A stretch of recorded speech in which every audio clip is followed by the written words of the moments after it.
Se terminó y se fue, pero volvió y empieza otra vez. Todos en cuero.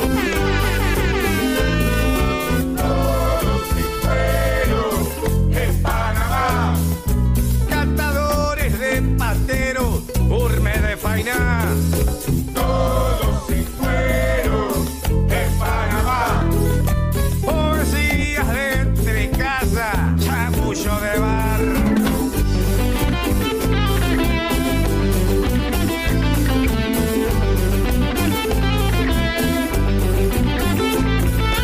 Todos sin cuero en Panamá. De buceca y salamines y esta pa' engordar. Todos sin cuero en Panamá. Espantando la amargura, oyendo a soñar. Espantando la amargura, oyendo a soñar.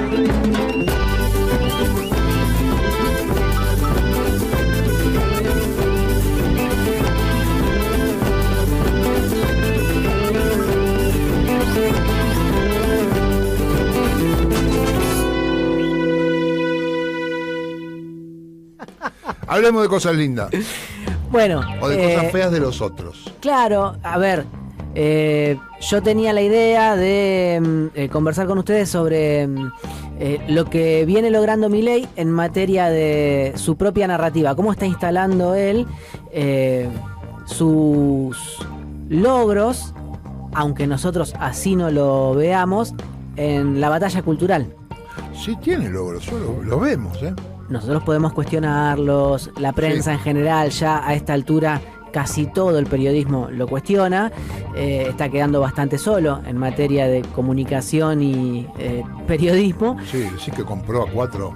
En los medios tradicionales de comunicación, ¿no? O sea, no en redes sociales o en otros lugares donde francamente cosecha una buena cantidad de adhesiones. Tanto es así, ayer ustedes conversaron con Lautaro trajo el informe de Suban Córdoba, sí, ¿no? O sea, después de un declive, el tipo repuntó 3 puntos en imagen positiva. No es la única encuesta que le da al alza, hay un par más que se han ido publicando en los últimos días, con lo cual se puede hablar de un clima en la sociedad favorable al gobierno de Javier Milei, aunque sea bajo el porcentaje de adherentes o de actores sociales que están dispuestos a apoyarlo, a considerarlo positivamente, a tan poco de haber asumido, ¿no? Sí. Van 4 meses. ¿Puedo corregir eso? A ver, decilo. El clima favorable, creo que es un clima de empate. No sé si es favorable. Esa parte que es la mitad. Es favorable la consideración que tienen sobre él. Por eso pero es una mitad. Sí, pero esa mitad tiene una consideración favorable sobre él. Sí. Eso digo. No digo que la mayoría de la sociedad lo banca. No, está bien. Pero está bien igual la aclaración porque justamente puede llevarnos a la equivocación de que tiene un respaldo que lo hace invulnerable, y no es así, si no, no reaccionaría de la forma que está reaccionando ante todas las adversidades que está enfrentando. Y yo elegía arrancar por el cuestionamiento de una frase que se popularizó mucho o casi se hizo carne en los argentinos a propósito de las prácticas típicas en redes sociales. Se dice que dato mata relato. Ajá. ¿Sí? Y en realidad me gustaría poder discutir esa idea. El relato se impone más allá de los datos. Acá habría que distinguir qué significa dato y qué es relato, porque claro, estamos curtidos en una escuela de la racionalidad moderna, o sea, todos fuimos educados en la escuela normal o en la escuela pública argentina, que es tributaria de una forma de entender y de pensar el mundo, y donde el dato es precisamente información corroborada, una información que vale socialmente, que está validada, ajá, está legitimada. Y en los últimos 20, 30 o 40 años se ha ido paulatinamente derribando la arquitectura que hace que supongamos que un dato vale, y entonces cualquier delirio se puede convertir en dato. Yo fui educado en una escuela del periodismo que consideraba que cada oración tenía que tener un dato para que cada párrafo tuviera una idea. Ajá. Bueno, hoy no es necesario que haya datos en el sentido tradicional de la palabra dato, o como lo estoy explicando, con cualquier verdura que se pueda decir, alguien puede armar un guiso y crear sentido, producir sentido, y por ende, ese sentido puede causar efectos. Eso es lo que sucede, por ejemplo, con cualquier narrativa que ande pululando por ahí y que haga que mucha gente crea que lo que hace Milei está bien y que hay que apoyarlo, ¿no? Dicho esto, traje para compartir. Lo voy a guardar ¿Vas a acá. sacar el fierro? No, Dipi, pará, Sí, es no, un perdón. Este libro es La A ver. Revolución es un sueño eterno, de Andrés Rivera. Lo recomiendo, es un librazo. Está basado o cuenta una historia ficcionalizada de Juan José Castelli, el orador de la Revolución. Y en la primera oración del libro, el tipo le hace decir, Rivera, le hace decir a Castelli que se le pudre la lengua, tuvo cáncer de lengua. O sea, al orador de la Revolución de Mayo le dio cáncer de lengua y no podía hablar al final de sus días, ¿no? De hecho, en muchos pasajes del libro, Castelli escribe, según esta narración, y se pregunta dónde están sus palabras, qué ha sido de sus palabras, para quién habló, qué es lo que hablaba. Y hay algunas frases de este libro que me parece que aplican perfectamente a la actualidad, ¿no? Pero no es para que nos acongojemos, sino al contrario. Ahora voy a explicar. A ver. Por ejemplo, dice en una parte, ¿qué nos faltó para que la utopía venciera a la realidad? ¿Qué derrotó a la utopía? ¿Por qué con la suficiencia pedante de los conversos, muchos de los que estuvieron de nuestro lado en los días de mayo traicionan la utopía? ¿Escribo de causas o escribo de efectos? ¿Escribo de efectos y no describo las causas? Bueno, escribo la historia de una carencia, no la carencia de una historia, dice más o menos a la mitad del libro. Hay un montón de frases que podrían casi recitarse como si fuesen aforismos y quedarían bien, pero me voy a detener en una más antes de continuar, y en realidad es una frase que Rivera dice, que Castelli anota en un cuaderno rojo y que la saca de un papelito de su chaqueta que había traducido Pedro Agrelo. Pedro Agrelo era uno de los pocos amigos que al final de su vida todavía visitaba a Castelli mientras languidecía en un catre, solo, cuidado por una mujer nada más, y donde también jugaba al ajedrez con Monteagudo, por ejemplo, o recibía alguna que otra carta de alguien que todavía se acordaba de él. Pero en ese papelito que saca de una chaqueta había una traducción de un libro de un francés que no nombra a Castelli, y que dice lo siguiente: ¿Qué da la revolución a los desheredados? Después de haber alcanzado en un principio ciertos éxitos, el movimiento revolucionario resulta a la postre vencido. Le faltan siempre conocimientos, habilidad, medios, armas, jefes, un plan de acción fijo y casi indefenso ante los conspiradores que disponen de experiencia, habilidad y astucia. O sea, después de haberse establecido la revolución, a la larga pierde, dice Castelli. Insisto con esto, no es mi idea que pensemos estas palabras para propinarnos golpes entre nosotros o deprimirnos, sino al contrario, tratar de encontrar a partir de estas palabras cómo reconstruir trincheras, básicamente, ¿no?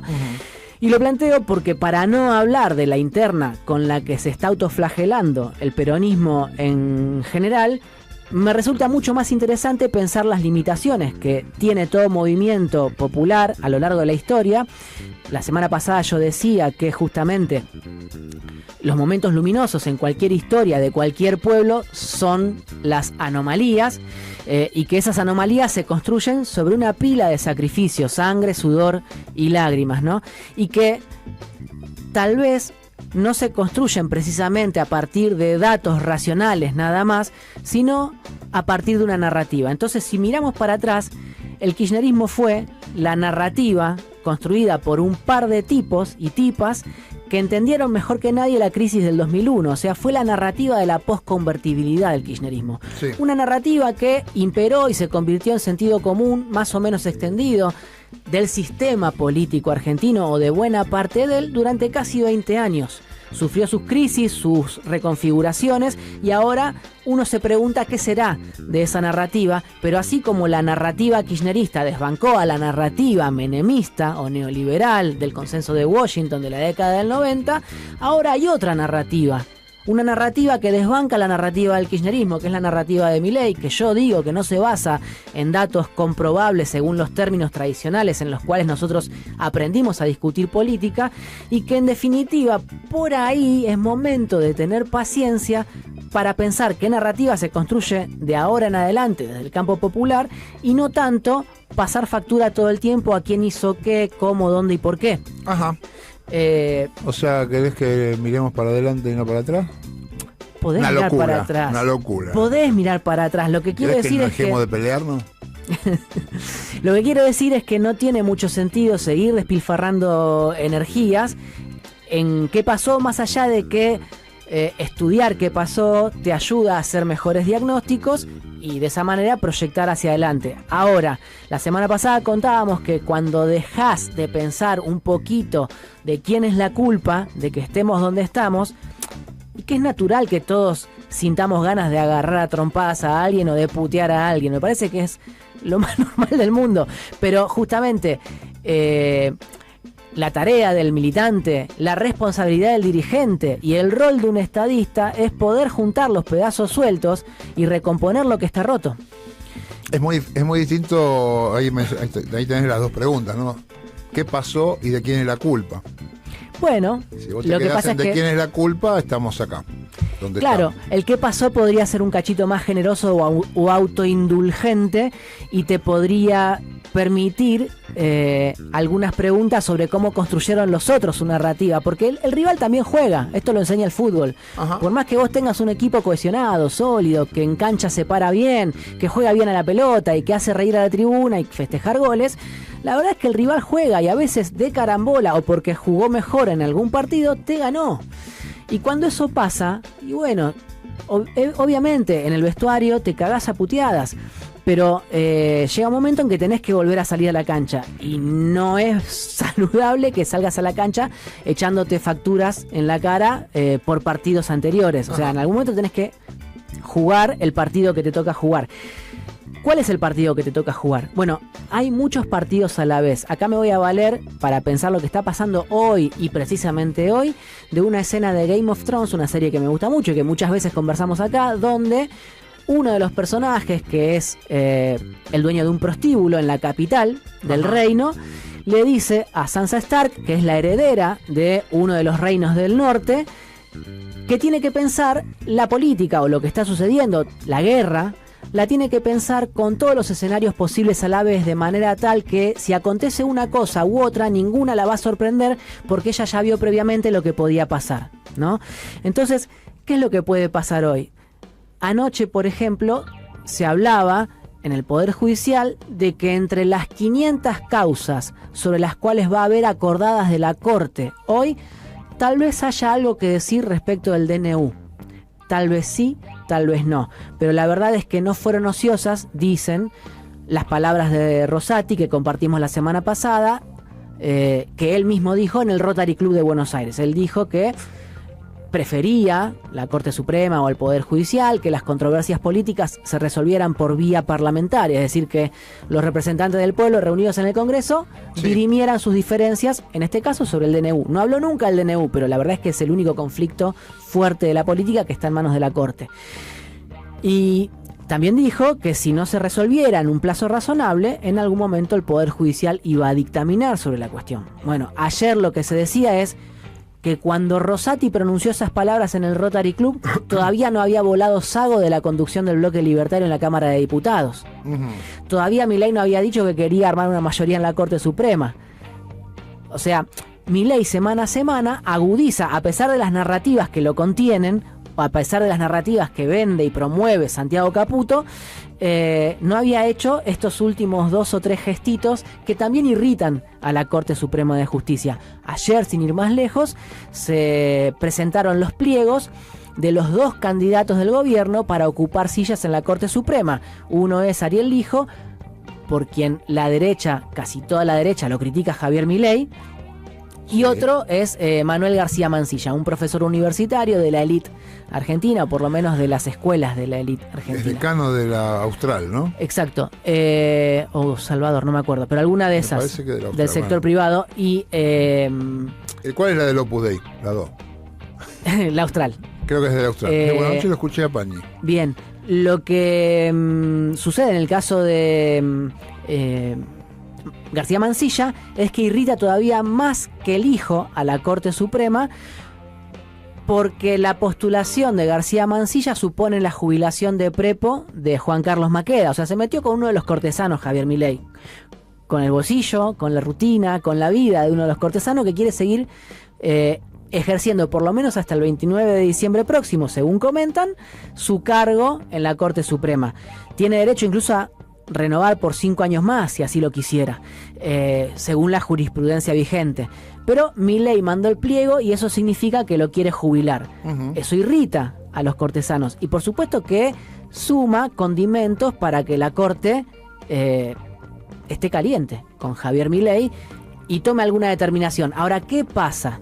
Lo que sucede es que el fallo sobre el cual podría opinar la Corte sería a partir de la demanda de competencia originaria elaborada por el gobierno de La Rioja, en manos de Ricardo Quintela, Ajá. que está patrocinado por el ex juez Raúl Zaffaroni, a quien en la Corte en este momento no le tienen mucha estima, Sí. ¿no? Porque claramente es uno de los que ha criticado el funcionamiento deplorable del Poder Judicial en Argentina desde que él no es juez.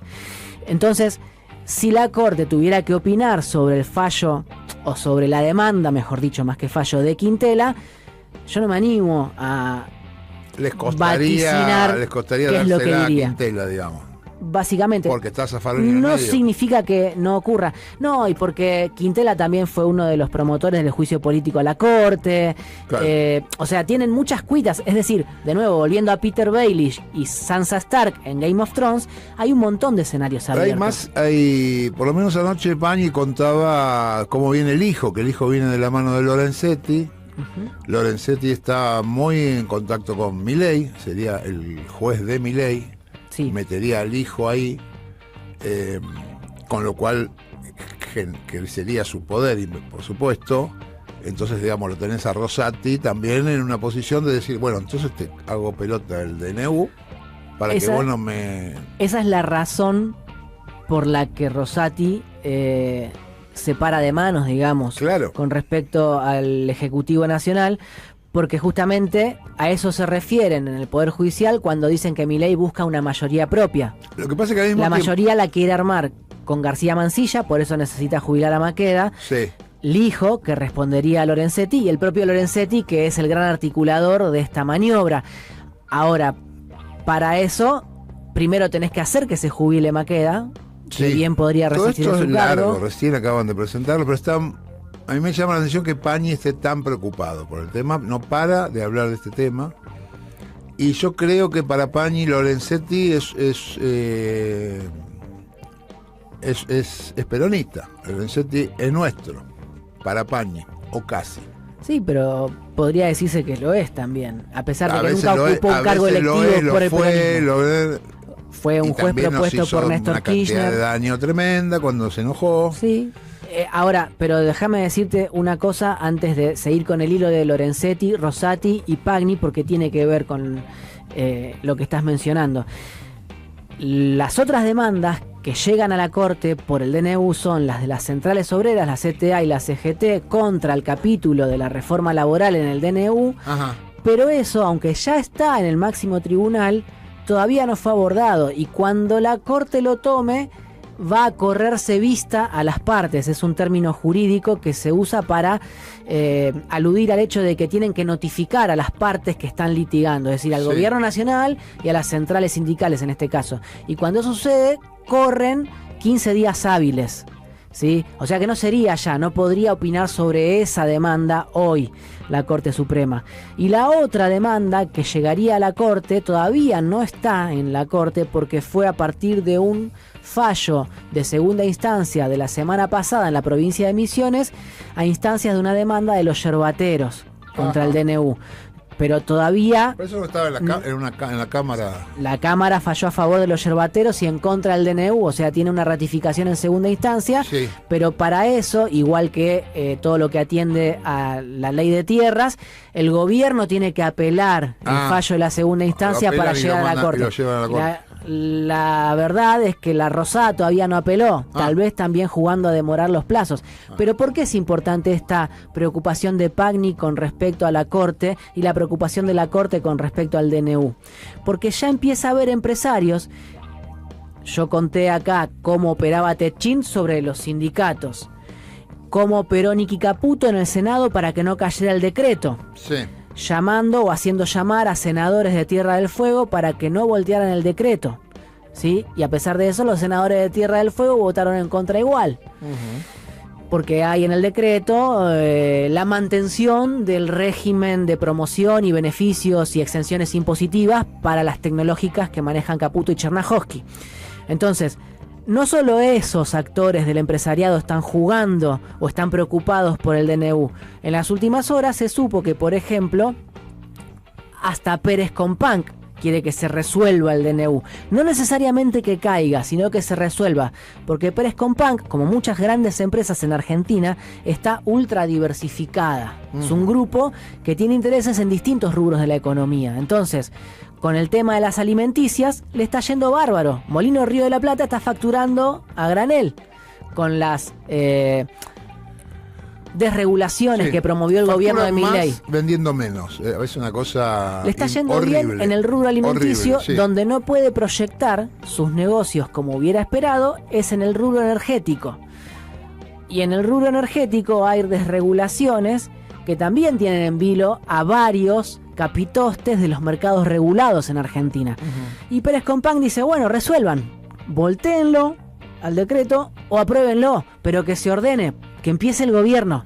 Ahí se unta esta preocupación del empresariado con el enojo de la Corte con respecto a Milei y las ganas de decir algo sobre el DNU. Che, vamos a ordenar. ¿Se van a tomar toda la vida? O sea, ahora la Corte hasta se hace la canchera con respecto al Poder Ejecutivo. No significa que vaya a fallar hoy o que vaya a haber novedades hoy. Significa que el desorden de Milei, la impericia para manejarse a pesar de sus narrativas, bueno, hace que justamente los actores con poder institucional en Argentina empiecen a ver la posibilidad de derribarle las herramientas a Milei. El único pedido de inconstitucionalidad y de anular el DNU por completo lo hizo La Rioja, después ninguna otra provincia o nadie Sí, más. de las provincias la única que hizo eso fue La Rioja, sí. ¿Las otras provincias que? Supongo que en algunos casos habrá operado el miedo a quedarse sin fondos, aunque efectivamente eso va a suceder. En otros casos habrá operado el cálculo político respecto de qué hacer y qué no hacer, y si convenía, siendo peronistas u opositores al gobierno federal, plantar una demanda en una Corte Suprema apenas iniciado el gobierno, si iba a tener un efecto positivo o no. Bueno, Quintela se la jugó. Si le sale Pero bien, podrían es hoy San presentar Quintela. 10 provincias más el pedido para que el DNU sea inconstitucional y presionar a la Corte. Poder hacerlo, lo pueden hacer.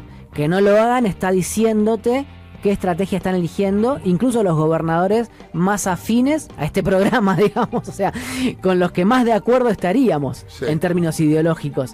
O sea, que no digan nada, vos podés calificarlo como una agachada si querés. Me parece que más allá de lo que algunos dicen o imputan como agachadas, también hay una estrategia, no nos apuremos que faltan 3 años más de gobierno de Javier Milei. Y hay que ver cómo se plantan en cada caso esos gobernadores en la construcción que viene. Porque, por ejemplo, los que hasta hace un mes decían que los gobernadores podían ofrecer una barrera de contención contra los avances de Milei para toda la sociedad, ya no son tan enfáticos o ya no confían tanto en la Liga de Gobernadores. Por más que vos veas que cada cual alambra su territorio como puede y trata de defender lo suyo, lo cierto es que no aparecen ya o se ha ido desdibujando su rol como los caciques o los líderes que le van a poner el límite a Milei. Ya casi todos hablan de que salga la ley ómnibus para no tener que pagar ellos el costo político ante la opinión pública, y ahí atamos de nuevo. También es verdad que el costo político es barato. ¿Dónde ver. están los grandes quilombos que se suponía que iba a haber en abril? La sociedad enardecida por las agresiones del gobierno. Bien, no ese está es un pasando. gran Entonces el punto. gobernador también dice, bueno, la verdad que la gente, todos estos boludos se la bancan, bueno. Ese me es voy a un jugar gran yo. punto. El gobernador de turno no va a inmolarse en una causa sin respaldo social, ¿no? Es inteligente también medir qué fuerzas tiene Claro. para emprenderla institucionalmente contra el gobierno nacional. ¿Cómo pasa con la CGT que puso un paro general a un mes? Sí, Que muchos decían, ¿cómo van a ponerlo a un mes si está pasando ahora? muchos decían que no iba a poner paro, Sí, y directamente. nosotros acá Sí. decíamos, la CGT va a parar. O sea, Pero también... vos decís que lo pone también, la tira para adelante porque calcula que dentro de un mes la cosa Por va a ahí estar va a más- estar un poquito, más podrida. sí. Sí, pero puso la fecha del paro el 9 de mayo, pero convocó a movilizar el 23.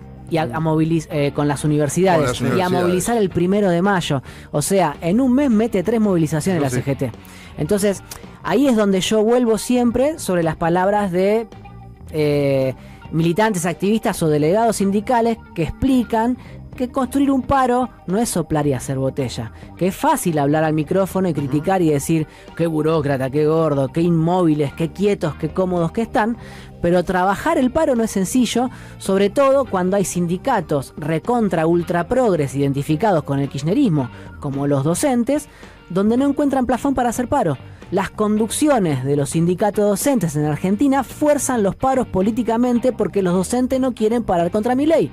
No quieren parar porque en distritos como la Capital Federal le descuentan guita, y otros no quieren parar porque efectivamente lo votaron, como el 67% de los trabajadores de la UOM. Claro. O sea, los laburantes votaron a Milei. Entonces, la verdad es que muchos no quieren parar.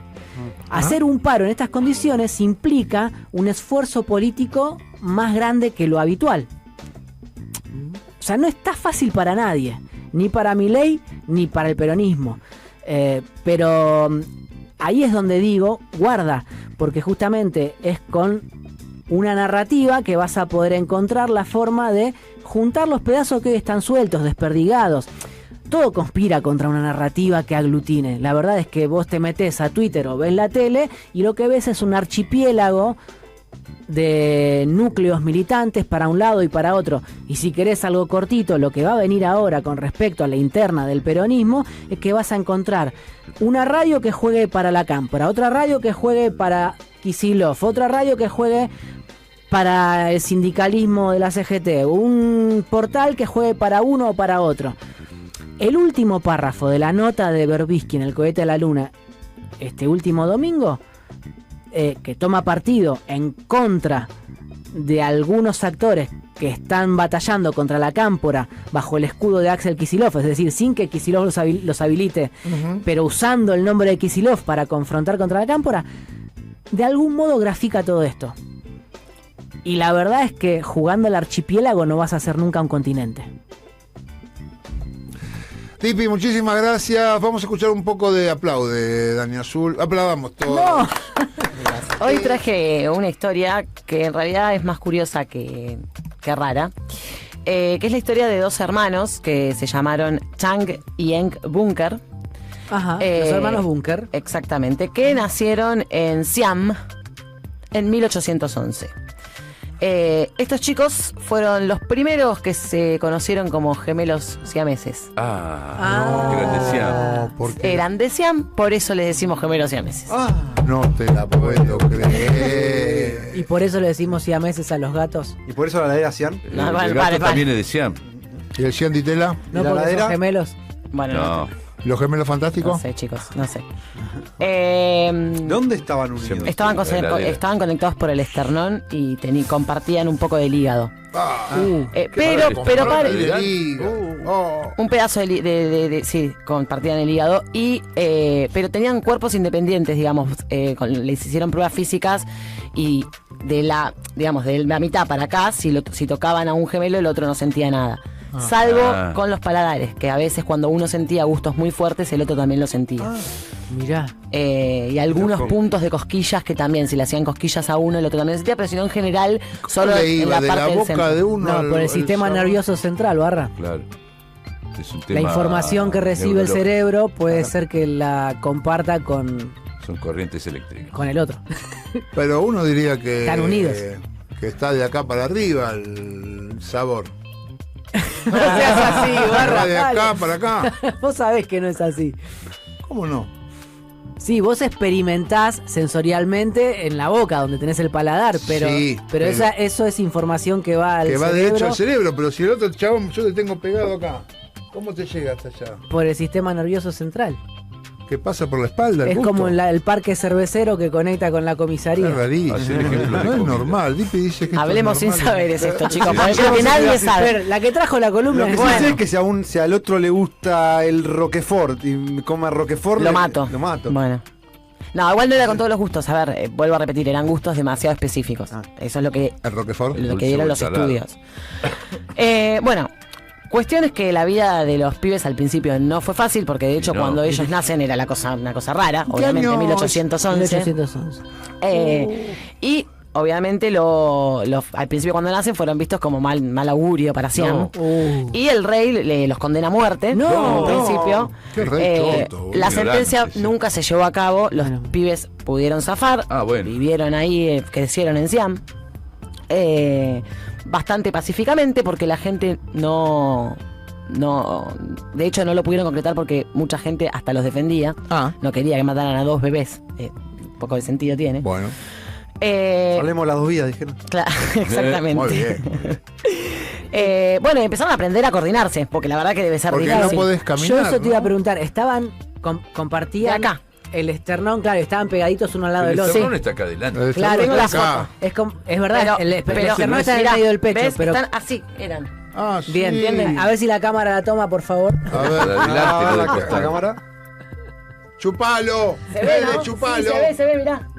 ¿La Bueno. está chupando? Ahí va. Ahí está. Ahí ¿Qué va. está haciendo Fede? Sí, se ve, lo estoy viendo desde acá. ¿Chupando? Bien. Sí, Perfecto. perfecto, dice Magio. Bien. Dice que salta de alegría el Magio. Claro, tuvieron que aprender. Magio, ¿cuántas bananas te vas a comer? Pará. Manu tenían 2 pies. ¿Sí? No. Cuatro. Sí, Ok. Las carreras de embolsado y eso iban re bien. Los dos cuerpos enteros Sí. pegados por él. exactamente. Bueno, perfecto. Cuestión es que un día Hunter, que era un señor que manejaba los típicos circos con carpas que daban pasado, vueltas Ah, Ahí el negocio. Europa y Estados Unidos, los vio y dijo, ¿Y qué esto, te parece? esta es la mía. Esta es la Más freak papa. que esto no hay. Esto es la Ahí papa. tenemos la salida laboral. Estuvo 5 años intentando convencer al rey. Papá. No, al rey. ¿Por qué el rey? ¿Qué El tal? rey no quería. No quería porque decía que Pero era una... todo había que Una preguntarle vergüenza al para rey. Siam. Exactamente, no los quería liberar Vos porque era pensás una como un rey vergüenza. chino, boludo. Sos un dictador. Estás loco, ves que estás re loco. Todos los veranos Soy chirinos. el tipo este volvía al lugar y se instalaba ahí 3 meses para convencerlo porque veía guita. Bueno, finalmente a los 5 años consiguió, cuando cumplieron 18, llevárselos. Ah, se los querés llevar de menores. De menores, de bebés, Ah, de bueno, chiquititos. Mejor, claro, chiquito mejor. Efectivo. Bueno, se lo lleva en 1829, entonces va a ser, en teoría cierran que puede hacer una gira de 5 años nada más. Ya mayores. Nada de edad. más. Sí, bueno. Es larga. Llegan a Boston primero. Obviamente todo el mundo en el puerto esperando que llegaran ¿En Los serio? siameses. los deformes, así, horrible. No. Pero en ese momento no eran los siameses, le decían los gemelos chinos. Ah, ok. Perfecto.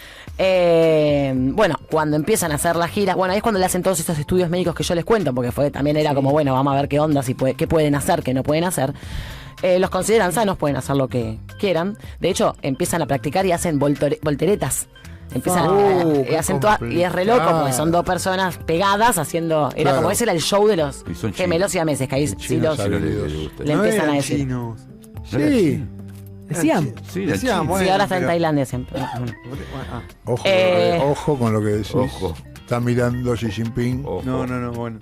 Bueno, cuando empiezan a aprender el inglés, que no sabían hablarlo, ya también empiezan eran a judíos. hablar con el público, a hacer chistes, el público también les preguntaba cosas. Chino, boludo. Y el- Pero bueno, también los maltrataban mucho. Y sí. Digo, una vez que terminaba el acto, los circos se solían llenar de borrachos No. que les tiraban cosas, los insultaban, ¿En les serio? decían fenómenos Como la raros. cancha. Freak. Y no, sacaban a los balazos, en esa época que se usaba la bala. Bueno, pero mira lo que hacen estos hermanitos que fueron discriminados toda su vida. Cumplen 21 años, se separan de Hunter y dicen, no, este chabón nos está explotando. Ah.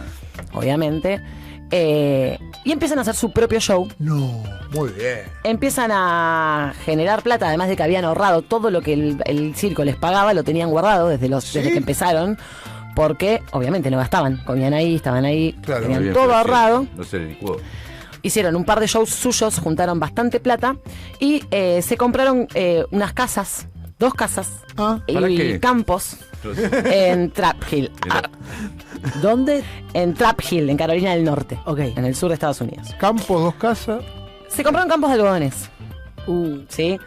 En el 1800. Y se casaron con 2 hermanas blancas. Trataron unos negros. Yo te iba a No, preguntar si dos tenían yanquis. novias. Se casaron con 2 hermanas blancas, Adelaida, Adelaide Sí. y Sara. ¿La ida cuál? La de... Sí, La- es esa, sí, es esa, es esa. es la misma. Chico, che. Bueno, ya conocían a esa familia, que era la familia Yates, quería. los gemelos siameses, la familia Yates, blanca, pura y Sí. católica y todo, que los querían mucho a los gemelos. Mira. Muy loco también, porque en el pueblo en general los discriminaban bastante igual. Va, pero tenían fama y dinero. De hecho, sí, pero bueno, Yates, que era una familia de guita también, cuando casan a sus hijas, digamos, con estos dos, también medio que el pueblo los empieza a, bueno, esto es una ¿A vergüenza, respetar? ¿no? Ah, no. No, es una vergüenza. Me interesa el tema de relaciones maritales. No. No, pero. No. Eso le preguntaba todo el mundo, Sí, cosa que sí. nunca contestaban. Muy Digamos, por bien. ejemplo, su vida ¿Qué sexual tiene que nunca ver? la contaron, pero sí se sabía que vivían una semana en una casa con una de las mujeres y otra semana en la otra casa con otra de las mujeres. Ah, estaban, para las eso eran mujeres dos estaban casas, separadas. Ah. Exactamente. Ah, qué loco. Mira cómo se Organización. arreglaron. Bueno, pasaban eso, hacían eso. Iban Pero un tiempo a cuatro una casa, otro también tiempo a otra. divertido. Tuvieron 21 hijos. Dale, 10 hijos tuvieron ¿Para quién Chang y ganó uno y Adelaide. ganó el otro? Sí, sí. Chang y Adelaide tuvieron 10 hijos y Eng y Sara tuvieron 11 hijos. Bueno, Una Eh, visita más a la otra casa. bueno, que cuando se casan, la familia Yates les regala una esclava.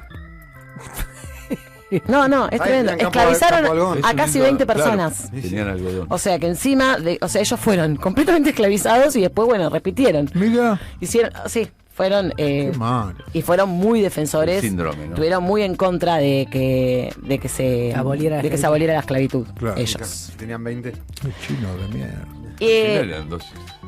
¿Y qué le pasa? Cuando termina esa guerra civil en Estados Unidos, quedan arruinados económicamente. ¿Por qué? Porque eran tan soretes, perdón, pero que pará, habían puesto toda man. su guita en que no se aboliera la esclavitud. Entonces quedaron con quedaron mal. Quedaron sí. sin guita, Ya en estaba ruina, muy- y cuando viajaban, quisieron volver a hacer giras y nadie Nadie los los iba a ver. quería. Los odiaban todos. Oh, no. Acaba por esclavistas. Exactamente. Ahí la Eh, bueno, No hay que meterse entonces, en política. como reconocían No la que eran vi. esclavistas y que habían, en teoría, luchado en el lado incorrecto de la historia, a sus más de 50 años sus giras no funcionaban, o hay uno de ellos que entra en depresión. No. No, imagínate estar pegado, claro, no puedes zafar. Y escucha esta. Vamos a levantarlo, no, me quedo acá tirado. Dale. Dale, hijo de- vamos a levantarlo. Ay, quiero desayunar. Quiero ir al baño. Tiene uno de los dos, Ubicás. Chang, tiene un pequeño derrame cerebral, ¿sí? No. No, ahora se Ya viene pone la parte feo. triste. Pará. Pero sigue, digo. No hay No, que la parte de reír. los Vale, esclavos era fea. igual son unos esclavistas, hijos de yuta. O Pará, sea, escúchame, ¿era el deprimido o el otro? Chang, el que quedaba deprimido, le agarra un pequeño derrame cerebral, toma el se mismo. deprime más y empieza a tomar alcohol. Ay, lo ponen pedo al otro. No, porque Sí, comparten boludo, hígado. La sangre, aparte. Tomaban mucha La cantidad de sangre le alcohol. circula a los dos. Y el otro no bebía alcohol. No, peor le pegaba. Nunca más. había tomado alcohol, Ah. pero le estaba haciendo. Pero Y sí. Chang seguía tomando y no estaba mal de salud, más que ese pequeño derrame que le había quedado bien. Sí, Y el otro cada vez estaba peor de salud. no. Y que chupaba Sí. era el otro. Sí, Y le afectaba. Ah, porque compartían el hígado. Compartían el hígado. Claro. Al que le afectó más es Al que no tomaba, va. Al que Cheng. no tomaba, sí, exactamente. Finalmente, a los Hermano 62 años de edad muere primero el que no No, tomaba. que se te muera el llamé, no. Déjame Pero disfrutar. obviamente a las horas Murió el otro. ya sabía que se iba a morir el otro también. Ah. Qué horror. Y murieron los dos a los 62 años juntos, porque uno se escabiaba y el otro no. ¿Murió el que no escabiaba primero? Sí. Claro, La moraleja es que caviar. no. No. Y la moraleja es esa. El que no Bueno. Che, qué locura. Después de la boludo. muerte, los cuerpos se fueron disecados y fotografiados. no. Y bueno, era un caso raro. Pará, ¿los momificaron? Sí. y los trasladaron al Colegio de Médicos de Filadelfia. Ahí los separaron. Ay, Y bueno, bueno. sí. Y los estudiaron, porque bueno, Bueno, la porque ciencia. estudian ¿Por qué linda. los separaron? Porque te estaban estudiando si se podían separar gemelos siameses, Ah. ¿entendés? Para los próximos nacimientos. ¿Está bien? Sí, pero ya chicos? estaba muerto. Perdón, pero Bueno, está pero bien. justamente haces pruebas. Claro, De hecho, sí. la está autopsia, muerto. la ¿Vos autopsia que querés le que- hacen... Pero la prueba es de separar y que sigan Pará, viviendo. la No, autopsia demostró que en el caso de ellos que estaban conectados por esternón y que compartían hígado, si los hubieran separado vivos se morían los dos, Claro. por ejemplo. ¿Ves? Y así tuvieron Por eso. una Porque vida. había una Esa, banda de haberla carne ahí muerto. que tocaba... Se te hubieran muerto los chinos vos. No, yo no los hubiera separado. pero- Igual vivieron 62 años. Un montón. Un montón. Para esa época. Digo, Bravo. pegados. Hasta la gente despegada no ve. No, ve- por Tuvieron eso. 21 Como hijos. yo. 21 hijos clavaron, por eso digo, bastante bien. Tenían su vida. más hijos que esclavos. Che, pero muchos hijos tuvieron, ¿eh? ¿Qué manera? Casi la misma cantidad de hijos que de 21 esclavos. hijos, 20 esclavos. Y ninguno salió con alguna malformación. No, salieron todos maravillosamente bien. No es Y- genético. ¿No tuvieron mellizos? Sí, probablemente. Bueno, eso. No lo sabré. No lo podemos saber, Carlos. Porque eso sí pasa, ¿no? Sí, la historia familiar, pero la me parece que mellizez, sí. saltea una Eso una sí es generación. genético. Ah, mira. Que entiendo que los mellizos saltean una generación. Bueno, Manuela, hay que- los mellizos, ¿cómo era el nombre? Chen. Siam, mes.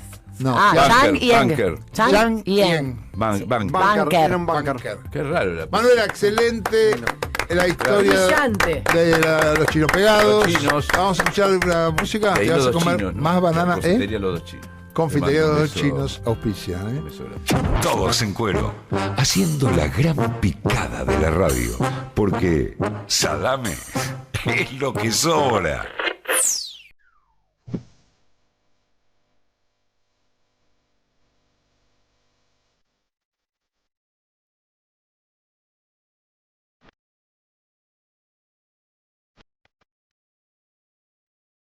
Bueno, son las 12 del mediodía con 11 minutos y estamos comunicados con Javier Esmaldone, que es consultor informático y conocedor de lo que pasa con las redes en esta época. Hay en épocas anteriores también, pero bueno, sobre todo queremos hablar sobre las redes en el gobierno de Javier Milei. ¿Cómo estás, Javier? Gracias por atendernos. Hola, buenos días, ¿cómo están? ¿Qué tal? Carlos Bardagán soy yo. Tenemos acá también, vas a charlar con Lautaro y con Pablo. Bueno, Javier, sabemos que sos sos quien ha denunciado amenazas particulares a tuiteros. Que el gobierno le mandó gente a la casa. ¿Qué nos podés contar esto? O sea, amenazas no por redes, sino amenazas de un señor que va a tu casa. Mira, hay todo un grupo que yo irónicamente lo llamo grupo de tareas digital. Hay un grupo de tuiteros que sabemos que responden directamente a las órdenes de Santiago Caputo, si no directamente el presidente de la Nación. Muchos de ellos cobran, algunos están nombrados con cargos en Casa Rosada. Sabemos que han tenido numerosas reuniones ya desde el comienzo de la gestión del presidente Milei en Casa Rosada, en el Ministerio de Economía, y que actúan a la vez como una especie de órgano de propaganda, pero que también toman represalias con aquellos que critican, molestan, no solamente opositores o declarados opositores al gobierno, sino muchas veces personas afines que osan desviarse del discurso oficial o de la agenda que imponen en las redes. Ajá. En los aprietes se empiezan con amenazas, con exposición de datos personales, lo que vulgarmente llamamos doxeo, Sí. donde vivís, tu nombre real, si sos anónimo, tu número de teléfono, y después la cosa escala porque sigue con amenazas, hostigamiento y a veces consecuencias en el mundo físico, en el mundo real, Sí. que ahí es difícil trazar una línea porque es difícil saber hasta qué punto eso es causado directamente por esta gente o son terceros que aprovechan y se prenden en esta especie de bullying digital y toman acción más allá de esto. Ahora, tenemos, vos contás con, ¿sabés si esta gente, los quienes han sufrido las amenazas físicas concretas, como decimos en el mundo real, que es tan raro, ¿no?, hablar así, se han hecho la denuncia, han ido a algún tribunal, alguna cosa así?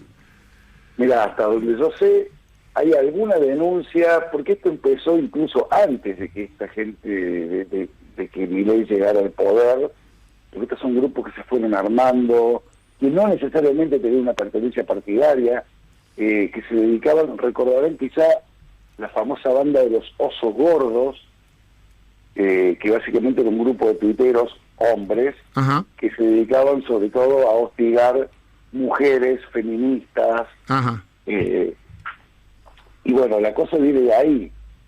Sé que ha habido varias presentaciones judiciales hace ya tiempo por acoso, por amenazas coactivas, amenazas anónimas.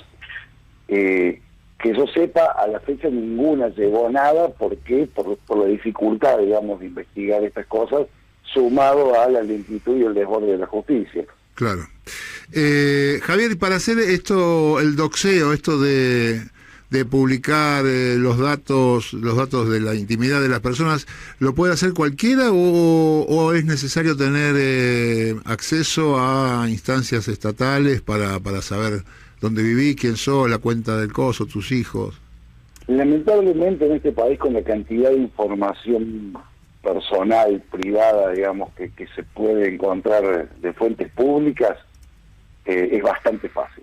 Casi que lo puede hacer cualquiera que tenga tiempo libre y un par de indicios como para ponerse a buscar en las redes, sumado a veces al poco cuidado que tenemos al exponer nuestros datos, al crear nuestros perfiles, donde por ahí damos información de más, y en general es bastante fácil llegar, y sabemos que una vez que uno tiene el nombre y el DNI de una persona, se puede conseguir de todo, se puede conseguir movimientos bancarios, historial crediticio, teléfono, domicilio, datos de la familia, Claro. de forma gratuita, de fuente pública, o a veces pagando algún servicio, una consulta a Gnosis o de los tantos servicios de venta de información personal que hay. Ajá. Javier, ¿qué tal? Lautaro Fernández Mayán te saluda. ¿Qué tal? ¿Cómo estás? Con respecto a estos ataques, la pregunta es a cualquier usuario, esos usuarios que tienen muchos seguidores, ¿cómo respondieron estos usuarios? Si el miedo les ganó y se bajaron de las redes, ¿cómo están accionando en tu conocimiento? Mira, en general lo que más hemos visto es a gente que les resulta molesta, que publica información que los compromete o que los expone.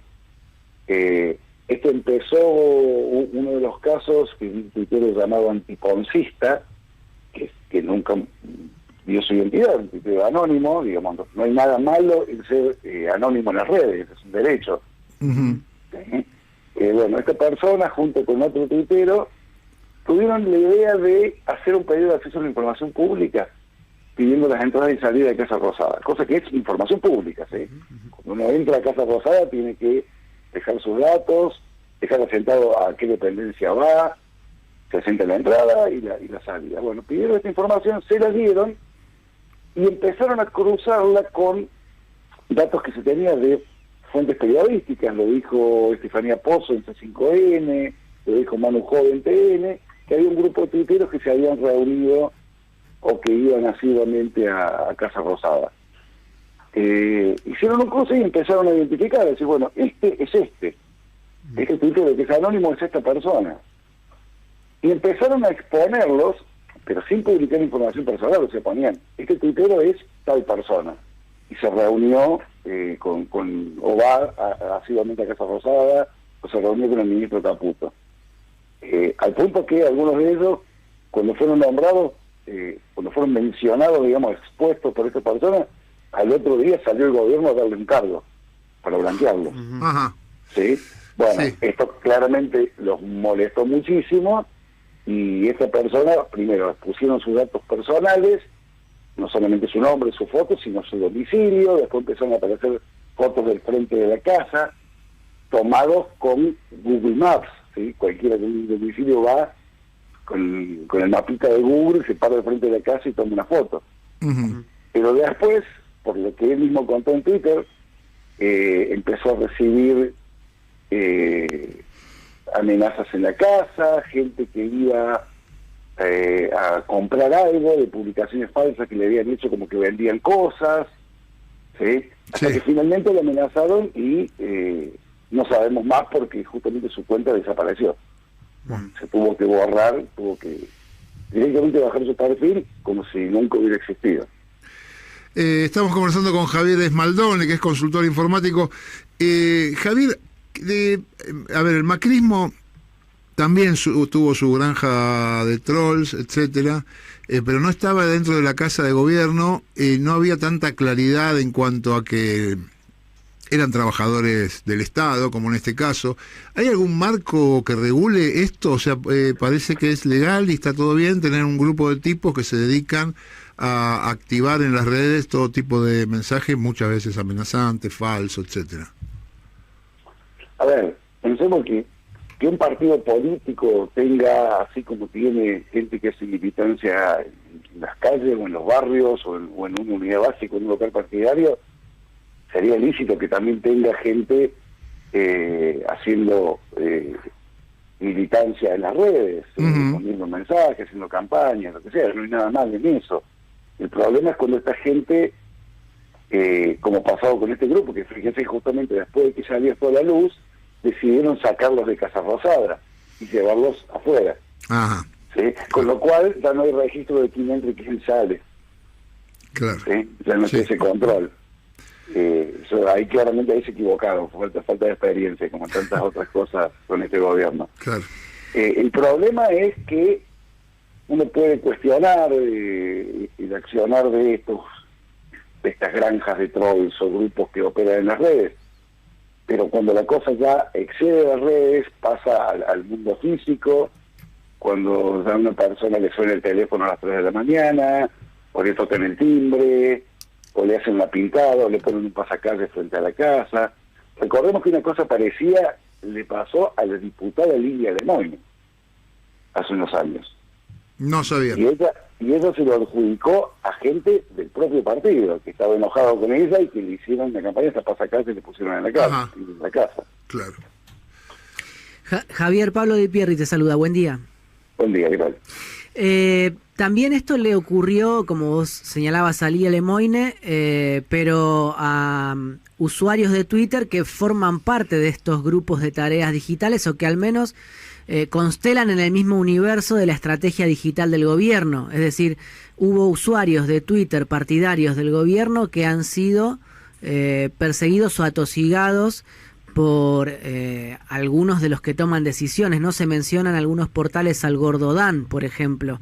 ¿Se sabe qué pasó en las últimas semanas o cuál es la última información disponible sobre cómo está operando este grupo de tareas digital? Ahora aparentemente sí es cierto, hubo varios casos, como decía al principio, y muchas veces los ataques más violentos son a gente o propia o afín. No tanto el que es abiertamente opositor, que es por ahí sobre los que pueden ejercer más control, donde pueden amenazar, donde hay un conocimiento por ahí de quién es la otra persona y es más fácil llegar a ella. En las últimas semanas, desde que todo esto empezó a salir a la luz, hubo varias notas periodísticas, da la impresión de que lo sacaron de Casa Rosada, y da la impresión de que se han tranquilizado un poco, ¿sí? Ujú. Quizás porque también a alguien dentro del gobierno también le molestó un poco esto. Digamos, que se supiera esto, que tomara la visibilidad, que se diera, incluso lo dijo el propio Bonelli, que no es un periodista opositor precisamente, que Santiago Caputo tomaba fondos reservados de la AFI para pagarle a esta gente. Claro, a eso iba. Por ejemplo, cuando se armó esa campaña que Milei después retuiteó con las fotos de los diputados que votaron contra el articulado de la ley Ómnibus, ¿eso fue orquestado por ese grupo de tareas digital o cómo se armó?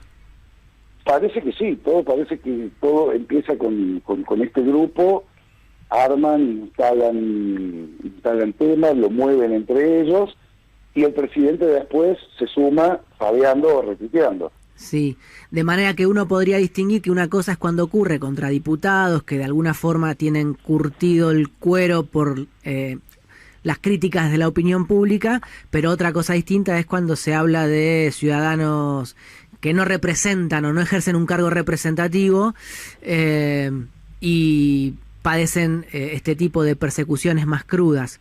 La semana pasada también, por lo menos en Twitter, vi que una usuaria que no participa de las ideas de Milei denunciaba que habían ido a la casa de sus padres y habían amenazado a su madre con que iban a matar a su hija, que es esta usuaria de Twitter. O sea que Sí, sí. lo pongo acá en consideración para que también la audiencia sepa cuál es la gravedad del asunto que estamos conversando. Sí, y este es un usuario que lo que hace desde hace mucho tiempo, organiza spaces de Twitter, que son una especie de salas virtuales de reunión, donde la gente conversa, y ella, si bien creo que tiene una ideología peronista, Sí.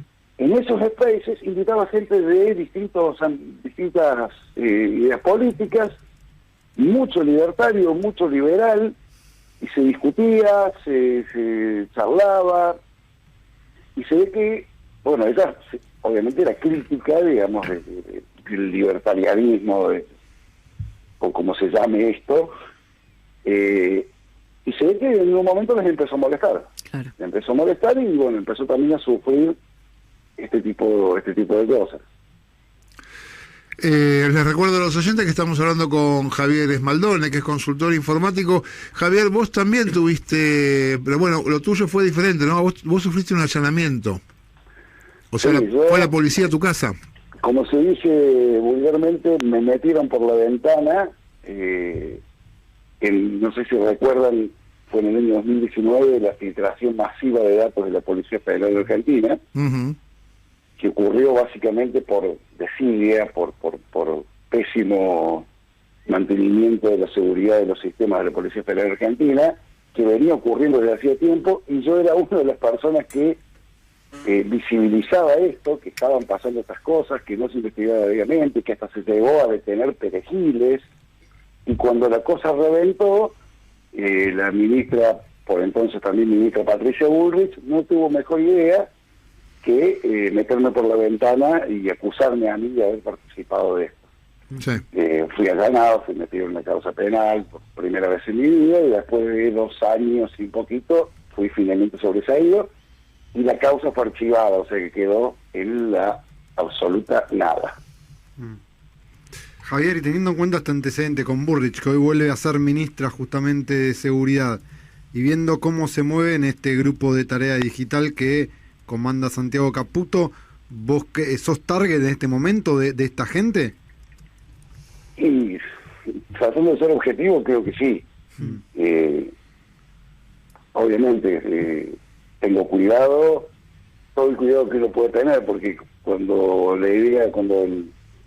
la estrategia es incriminar a gente que no hizo nada, uno mucho no se puede cuidar, más que no hacer nada. Claro. Nada ilegal y nada malo, pero bueno, Claro. tarde para la mente, yo ya estoy expuesto, ya tengo cierta visibilidad en las redes, siempre hablé de estas cosas, no me voy a callar ahora. Javier, ¿esto ocurre u ocurrió con otras experiencias del tipo de la de Milei en el gobierno? Es decir, ¿Bolsonaro o Trump tenían este ejército de trolls? En las redes sí, en las redes siempre ha habido Me estas refiero, cosas. no, me refiero al pasaje a la amenaza en la casa o a un familiar. Eso yo no lo he visto, no conozco, no he estado demasiado incluido en las cuestiones Ok. de Brasil durante el gobierno de Bolsonaro, pero al menos que sea de hecho público no han pasado estas cosas. Ujú.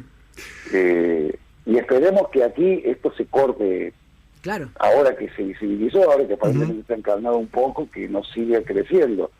Recordemos también que tenemos el caso de la militante de Hijos, que Sí. directamente entró a su casa y se encontró con 2 tipos adentro. Claro. Claro. No digo que sea la misma gente, digo que esto aparte de algo que se por ahí propicia o alienta desde el gobierno, como decía al principio, por ahí yo no sé si la persona que cae a hacerle una pintada a la casa de alguien que te han escrachado en las redes es mandado directamente por Santiago Caputo. Pero claramente sí es propiciado esa actitud, ese tipo de ataques son propiciados y alientados. Recordemos al presidente gritando zurdos, tiemblen zurdos de mierda. Claro. Javier, esta cercanía que está trabajando Milei con Elon Musk, que es el dueño de Twitter, de X, y por lo menos este rumor de que podrían venir las oficinas de Twitter acá a Buenos Aires, y eso te lo mezclo todo y a ver contame vos, si esto cambiaría algo, tener las oficinas de Twitter acá, te cambiaría algo para nosotros. Y la otra cuestión es cuándo Twitter baja o no baja cuentas, cuándo borra mensajes, todas estas cosas, ¿no? ¿Cuánto de complicidad hay en la empresa? Mira, si realmente Twitter viviera aquí en la Argentina sería una mejora porque tendría que responder a las leyes argentinas. Vale decir, un juez le daría un oficio pidiendo información ante la comisión de un delito, este tipo, y sería un trámite de 48 horas.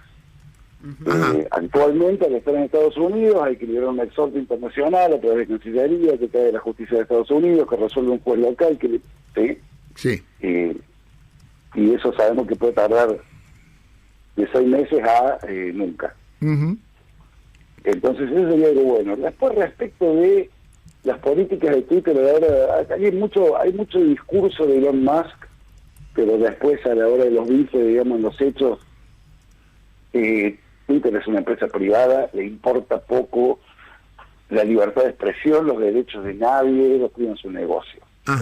¿Sí? Entonces vemos cuentas que se descosen insultando, agrediendo, amenazando, mandando imágenes, no sé, haciendo apología del nazismo, y no les pasa nada. Y por ahí un usuario hace un comentario con un entrecomillado mal puesto y recibe 200 denuncias de golpe y le cierran la cuenta. Claro. Entonces, otra vez, hay mucho discurso de Elon Musk hablando que ahora sí se puede opinar libremente, pero después abajo hay una empresa que cuida sus intereses económicos, que lo que le importa es generar tráfico, generar ruido, ¿sí? Y nada genera más ruido que la indignación. Por eso una campaña que funcionó, ¿recuerdan en los días previos a la marcha del 24 de marzo? Cuando alguien propuso dudosamente, retirémonos de las redes, y todo el mundo dijo, no, al contrario, así como no nos retiramos de las calles, no nos retiramos de las redes tampoco. Sí. Salgamos a las redes, hagamos ruido de las redes, pero no les contestemos. ¿Sí? No le demos difusión, no entremos en el juego. Y fue impresionante porque ese día todas las tendencias en Twitter eran sobre el 24 de marzo y a favor de la conmemoración, el recuerdo del golpe de Estado, la condena a la represión y demás, y nada de el negacionismo. ¿Sí? Y le bajaron las métricas a todos esos. ¿Por qué? Porque de golpe nadie entraba en la discusión, en la pelea, y eso es lo que los alimenta. Javier, en ese sentido, esta movida de bloquear a los que se consideran trolls, ves que también está haciendo que bajen las métricas de esta gente, sobre todo de aquellos que sabemos que trabajan directamente para el gobierno. Hay un dicho viejo de hace más de 20 años en las redes que es "Don't feed the troll", y no alimentes al troll. Cuando uno detecta a alguien que lo que quiere hacer es buscar roña, digamos, uno le conteste y se indigne, lo mejor que uno puede hacer es bloquearlo, sacarlo. ¿Sí? No responderle ningún mensaje, ni para mandarlo a ningún lado, bloquearlo, y en la práctica esa persona para uno no existe más. Él puede seguir expresándose libremente, como quiera, pero yo no lo voy a leer. Javier, te agradecemos muchísimo. Antes de saludarte, algo que no te hayamos preguntado sobre lo que quieras alertar, o algo que te esté preocupando, que estás viendo y que nosotros seguramente no vemos, bueno, o no. Tantas cosas, pero seguramente usted también las ve.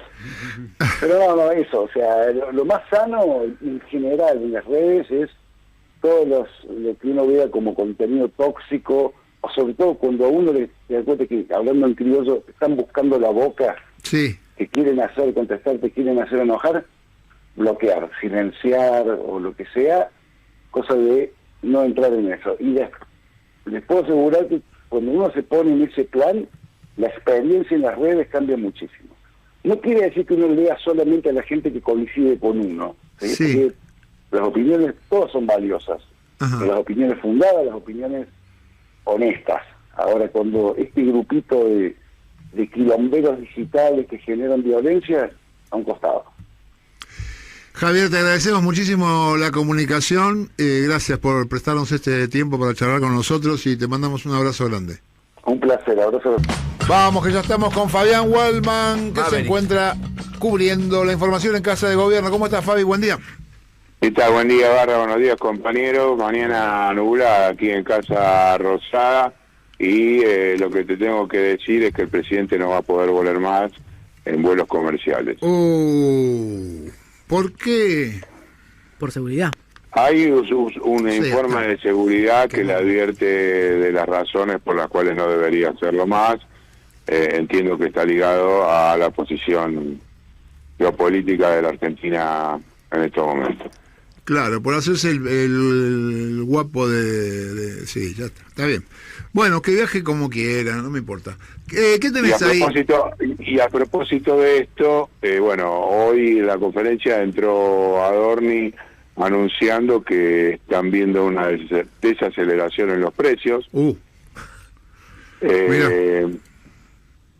También que la ministra Burrich, no sé si te acordás, había planteado hace aproximadamente poco más de 20 días unos proyectos de ley, entre ellos uno de ellos ligado a que no se le pueda iniciar causas judiciales a policías que hayan intervenido en lo que comúnmente conocemos como gatillo fácil. Ah, que son Esa como alguna- James Bond. Chocobar. Permiso para matar. Sí, efectivamente. Está bien. Bueno, la va a mandar al Congreso, ya pareciera que están prontas a salir. Ajá.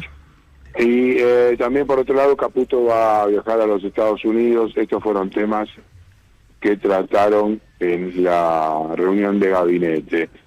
Y como perlita del viaje de Luis Petri, que se subió al avión, no sé si viste las fotos de volando. No, me acaban El de ministro mostrar de una, Defensa. Fabi, y esa es...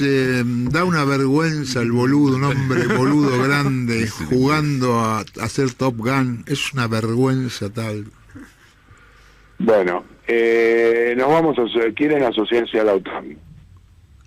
¡Da! Bueno. ¿Qué más? ¿A la NASA no quieren? Pero Pero no es el Atlántico Norte. Exacto. ¿Quieren una oficina en el Pentágono? Quiero que Fabi escuche la pregunta de Marcelo. No, que la OTAN no es del Atlántico Norte. Bueno, pero es un detalle eso, Marcelo. No solamente eso. Porque a esto se suma que nombraron al que estuvo Beodo en la embajada británica aquí en Buenos Aires como delegado creo que en Ginebra. Forador. Para no ser menos, ¿no? Mira. Estamos hablando de Mr. Foradori, Sí. que ha sido nombrado nuevamente por este gobierno como funcionario, luego de haber firmado ese famoso tratado durante el gobierno de Mauricio Macri con Duncan Claro. Sí. sobre las Malvinas. Nos acordamos, la cava de la embajada. Exactamente. Y pregunté cuál era el beneficio para la Argentina, esto es en serio, digamos, de aliarse a la NATO, Ajá. a la OTAN. Sí. La respuesta fue: ¿vos querés que nos aliemos con Irán o con Rusia? No, boludo. No, tampoco. Yo no me quiero aliar con Claro. nadie. No le dijiste así, no, boludo. No me quiero aliar con nadie. Lo dije así. Bien. Pero no hay... No Le llegó. pregunté, ¿qué piensa que opinan los excombatientes Claro. de que la Argentina tenga como aliado estratégico al invasor, digamos? Sí, Esa digamos, es tu- seamos, te hago un paréntesis mínimo, que digamos, la Argentina peleó la guerra de Malvinas contra la OTAN, ¿no? Efectivamente. Y no solamente eso, sino que además Menem también hizo eso en 1991, mandando un barco cuando se desató la guerra del Golfo. El Golfo. Claro. Sí. Y no nos fue Entonces bien. las consecuencias ya las vivimos con 2 atentados. Pero el gobierno parece que no parece escuchar. Así que vamos con el primer audio, si te parece, Adorni, que tiene por allí la querida Daniela. Sí. Y tiene que ver con algo que le va a interesar un poco a Pablo Di Pierri, aunque ayer ya lo había anticipado, que es que la semana que viene se va a tratar en diputados la ley base el miércoles 24. Lo escuchamos. A ver. Con respecto a la ley bases, la verdad no te lo puedo confirmar. Sí, no va a ingresar el día de mañana, estaba previsto, en un momento se habló de que mañana iba a ingresar, mañana efectivamente no va a ingresar. No te puedo dar más precisiones porque no las tengo, sinceramente dependerá de cómo continúen las charlas o las conversaciones con los diferentes sectores, así que no tengo nada para decirte. Efectivamente esto ocurra la semana que viene, pero la verdad es que no, es más una conjetura personal que información. Bueno, no sabe entonces, no sabe nada. No, pero la ley bases, estamos hablando del tratamiento en comisiones, Claro. ¿no? Todavía en el recinto. A mí me lo confirmaron ayer desde la presidencia de la Cámara de Diputados, y que mañana se va a tratar el paquete fiscal, con lo cual tampoco se van a reunir el resto de las comisiones. ¿Te acordás el bolonqui por la comisión de juicio político que se armó? Ujú. Y que supuestamente mañana debía determinar las nuevas autoridades? Bueno, eso todavía no está. Y no va a haber reunión de ninguna otra comisión en principio para mañana, porque se va a tratar el paquete fiscal. También otro tema interesante para Pablito Di Pierri, por hablar de la columna, tiene que ver con el tema de este famoso aceite del tabaco. No sé si escuchaste, Barra, que hay un chabón que maneja marcas alternativas a las grandes tabacaleras norteamericanas, Ajá, y se llama el Rey del Tabaco, ajá. que viene evadiendo impuestos a mansalva, y en la ley base no está incluido la posibilidad de que se le cobre impuestos. Lo que dijo Adorni es que va a haber una ley específica para evitar los lobistas. Para evitar que pague, una ley específica para evitar que pague. No, escuchá lo que decía Adorni, porque está también lo de los lobistas. Lo escuchamos. Iremos viendo. La verdad es que nosotros no nos basamos en lo que dicen que va a pasar dentro de 8 meses, sino que además, vamos por la repregunta, sino que además estamos muy enfocados en cada día, en ir avanzando en el día a día en solucionar los problemas de la Argentina. Sí, cortita, solamente agregar si el organismo puede tener en cuenta en las negociaciones que hay, justamente viaja Luis Caputo, estos números, digo. No lo sé, la verdad es que no lo sé. Entiendo que sí, digo, ¿no? Porque si son sus propias proyecciones, entiendo que las utilicen para analizar la situación argentina con el ministro Caputo y con el resto de las charlas que tengan con funcionarios del Gabinete Nacional. Ahora, no quita que nosotros el camino, independientemente de lo que digan terceros, estén más involucrados o no, como puede ser el caso del fondo, nosotros el camino lo tenemos delineado. Y ese camino vas a ver que va a cumplir con las expectativas de todos, porque es un camino muy claro, basados o partiendo desde el equilibrio de las cuentas públicas, y sobre que lo vengo repitiendo en más de una oportunidad en esta. Habló del fondo ahí. Claro, habló del fondo, y tiene que ver con el viaje de Caputo, Sí. y el pronóstico del Fondo Monetario, que dijo que, yo no conozco mucho de economía, solamente lo que compro en mi casa, ¿no? Pero el fondo dijo que va a haber una inflación este año del 150%. Claro. Yo creo que, no sé qué economía están viendo, ¿no? Si ese pronóstico tiene algo que ver con lo que pueda pasar en realidad, con un 70% de inflación en 4 meses. Pero bueno, no lo tengo muy claro yo. Nosotros tampoco. Independientemente de eso, tampoco faltó el tema de los lobbies con respecto no solamente al tema del tabaco, sino al tema de la medicina prepaga, Barra. Ahí el gobierno sigue insistiendo. Está firme, ¿no? Sí, recontra firme con que Velocopit es el amigo de Massa, el que hace todo esto para contradecir al gobierno. Ajá. Y a propósito de esto, en cualquier momento, en cualquier hora, vienen anunciando ya hace 10 días, sale algo de la ley de la competencia. Ajá. Y ellos van contra eso, inclusive luego en OCNO dirían que hay una causa que se hizo contra Loma Negra por cartelización en la década del 90, en la cual se le cobraron $200 millones. Sí. Ahí, en ese momento a la empresa de Amalita, y que creen que ellos están en condiciones, no lo viste con todas las letras, pero de ir contra esas empresas de la misma manera como lo hicieron con Bagó, porque a partir de que establecieron que se usen otras vacunas para prevenir la aftosa en el ganado, que son bivalentes, Bagó bajó su vacuna un 23%. Entonces sostienen que les están arruinando el negocio a algunos empresarios. Barra. Sí, no, justo a mí, mirá, por este lado quería hacer un comentario, no tengo ningún tipo de información, pero conociendo a esta gente, lo de Velocopit debe haber alguien que le quiere cagar el negocio, ahí debe haber, seguramente, si no el Toto no va a mover un dedo. Ahí debe haber algún amigo que quiere soplarle un cacho de las empresas de la torta al flaco, sí. Vos decís que es eso. No sé, sospecho, no tengo ninguna. Acá Dipi hace cara de que él tampoco tiene prueba, pero yo, ¿sabés qué? Acá si no hay un negocio atrás, nadie mueve un dedo, loco. No, la otra opción que me queda por conjeturar es que simplemente sea un acting frente a la clase media caliente por el aumento de la prepaga y chau. Pero puede ser el acting más el negocio. Puede ser el acting más el negocio. O puede estar resentimiento. Les di la oportunidad de subir los precios y se pasaron de rosca. No, pero le pegan de todos lados a Velocopit, ahí le van a pero soplar. tengamos en cuenta dos cosas más. Diga. Por un lado, que el que maneja en las sombras el Ministerio de Salud es un señor Lugones que tiene intereses en la medicina privada, para abonar a tu teoría, Barra. Ajá. Y por otro lado, además de eso,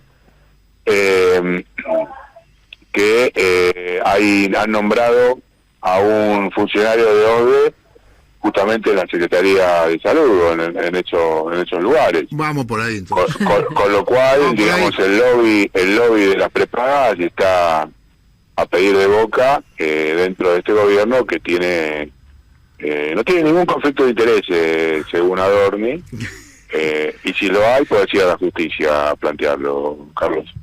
Fabi, te agradecemos muchísimo la comunicación. El viernes a las 7 de la tarde, en la Valleja 180, en el Solem, el Sarmiento es ese, ¿no, Fabi? Sí, el Sarmiento. Te voy a decir más, el nombre del... Yo iba cuando era muy chico al jardín. Ah, no digas.